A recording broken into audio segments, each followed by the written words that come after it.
there, this is Payal Nanjiani and welcome once again to another episode of Leadership and Success Mastery. And today I am so excited to be here and talk to you about how successful leaders start their day.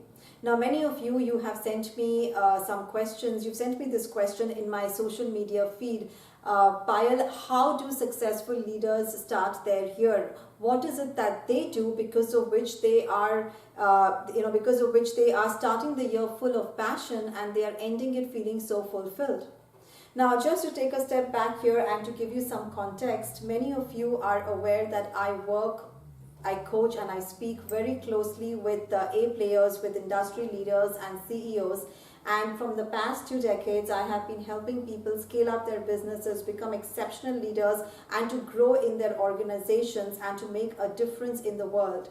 So, what I have observed amongst all these people who stand head and shoulders above the rest is the fact that they are practicing a ritual year after year, which is getting them the results. Think of it like a blueprint. How we design our blueprint. In fact, when I talk about blueprint, I want to take a step back here again and say a thank you to you. Many of you have sent me your messages that you have loved reading my book, Success is Within. And I loved all those stories that you shared with me. Your stories about how this chapter of blueprint, I think it's chapter number 3 in the book, how this chapter of design your blueprint has helped you to design a future for your job, for your business, for your life, and how it has helped many of you to move from point A to point B during times when you were stuck, when you did not know what's the next step and how you should take the next step. So I thank all of you who have sent me those messages. Keep those messages coming. I really love to read your stories of how you are achieving your leadership breakthrough, by reading these books and by connecting with me. So thank you. So coming back to our question here, the blueprint. I'm going to use the blueprint as the foundation of our talk today and delve a little deeper onto what is behind the scenes. I'm going to take you behind the scenes of what these successful people are doing that is helping them to start the year full of passion and end it with fulfillment. So how do they start their year? They start their year with a very clear goal statement and the end result in mind. Now, I know you must be thinking, okay, Payal, all of us make goal statements, so what's some big deal? It hasn't taken me any far. That's right, we are masters in making goals. In fact, as leaders, we are continuously drilled on how to set goals, why you should set goals, what's the importance of goals. And so year after year we set goals, and so I'm not going to talk to you today about setting goals because that's basic. I know you may be knowing it, and even if you want to delve a little deeper into it, you can read the book Success is Within, where in chapter number 3. I want to ask you something important here beyond goals, is that most of us, we set goals. Yes, that's true. How many of us we achieve the goals? You and me both, we both know the statistics. Majority of us are setting goals today, and just a minimum number of people are achieving them. There's a huge gap between people who are setting goals and the ones who are achieving goals. So what I have observed is that these successful leaders, they are very, very intentional. They are, they give a thought to what they want to achieve and how they want to achieve. It is so well intentionalized and planned out. See, most of us, what happens is we enter the year and, we enter the year feeling, that, oh, I need to set these goals. I need to make sure that we have that passion to achieve the goals and to set the goals.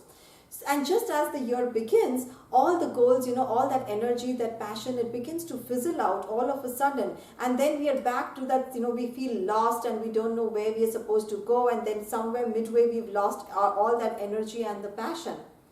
Reminds me of this soda bottle,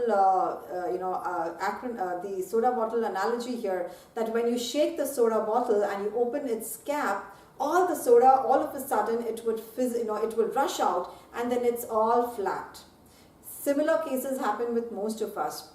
we have that rush that we want to set goals and we want to achieve goals, so we enter the new year full of ideas and innovations and what we want to do.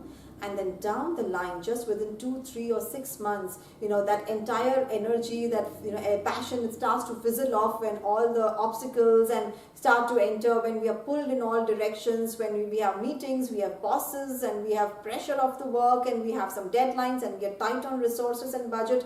Everything falls flat. You don't want to be a person who just sets the goals, and then you start to beat yourself up and criticize, and then believe that you are not the person who is made for success. You can't climb the corporate ladder, you can't expand your business. You don't want to be that person. You want to be the person who enters the year, who starts the year just as successful leaders do.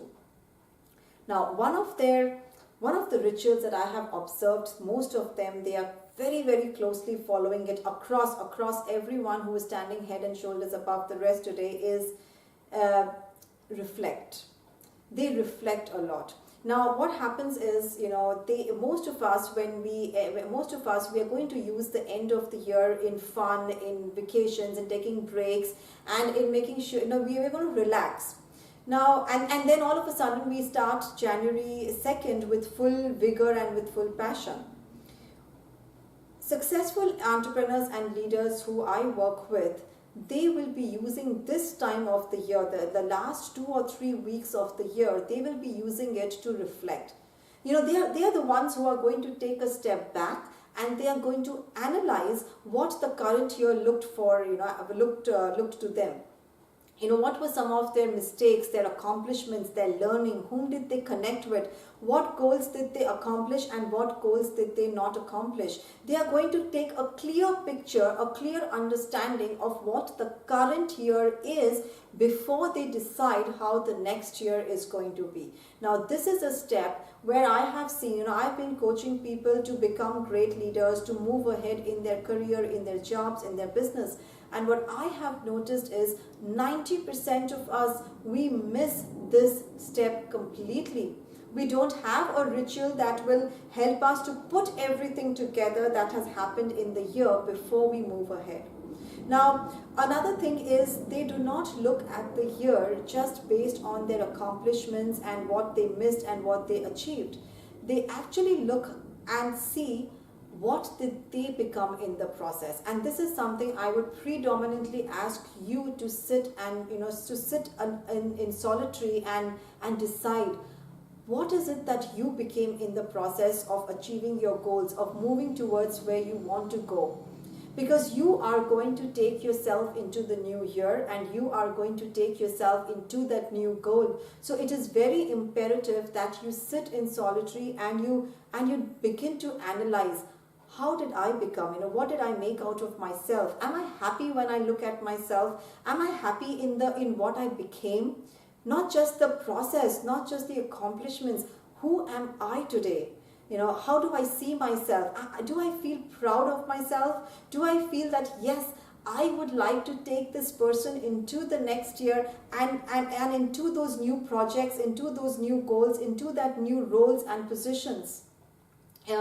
Think of it like a bow and arrow. When you want to hit your target, you've got to pull the arrow behind. You've got to pull it behind so that it moves ahead with force. It is very similar to each of us. You've got to take a step behind so that you can build up on your energy, you can focus well, and then you can shoot towards the target. Now, while you are in this, while you are practicing this ritual, this entire ritual, which I call as divine reflection, when you are practicing this divine reflection, begin to now identify, once you've done with all the analysis of this year, begin to identify what are some of the goals that you really want to achieve. How do you want next year to look like? Don't begin the next year just because you have to set a new goal. Do you really have a goal? Begin to ask yourself questions like, what's the purpose of this goal? How will I feel if I achieve it or I do not achieve it? What drives me towards this goal? Maybe there are some goals of this year which you have not accomplished. So don't push them under the carpet and thinking that, I have this new goal, this new vigor, and I heard Payal talking today about how I should reflect and enter into the year. You've got to take your goal, your unaccomplished goal, and enter into the year, because otherwise I can almost assure you it is going to come back and haunt you. So if there are certain aspects, any elements of your job, of your business that was not accomplished, make sure you list them down. Just make this huge, like a huge umbrella, like a huge painting where you have everything into it. And once you see everything into it, now pick one of the goals that is so important. Take that goal and become very specific about that one goal now. What do I want to achieve? Who do I want to achieve it with? How, when, how will I get the process done? Ask yourself so many questions that will help you to become very specific. And I can tell you, when you begin to use this divine reflection period, when you begin to end the year with a divine reflection of how the year has passed by, I can almost assure you, you will develop that energy from within to enter into the new year, to begin the new year full of passion and to end it with fulfillment, because you have put together everything that is your picture, that is your blueprint. You have made sure that you will enter the year knowing your mistakes, knowing your drawbacks, where you fall short, and knowing where your strengths and accomplishments are. And when you know your purpose, when you've done this homework, when you've taken the time to sit in solitary and work on yourself, you are going to make sure that you cross all obstacles. You will enter the year and you will end the year as successful leaders do. So I have taken you today behind the scenes of what I have seen these super successful CEOs and entrepreneurs work like. I have seen these legendary leaders, how they use this divine hour of reflection day after day, and how they enter the year full of passion and end it full of fulfillment. You can do it too. So today, take some time as the year ends, begin to reflect, make your blueprint, put everything together. A lot of it you will also get in my book Successes Within, and I am sure you will start the year just as super successful leaders do. And I look forward to meeting you in the coming year. Until then, stay connected on my LinkedIn page and Facebook for plenty of resources that is going to help you to become a game-changing leader. Until then, wishing you a very happy new year. This is Payal Nanjiani.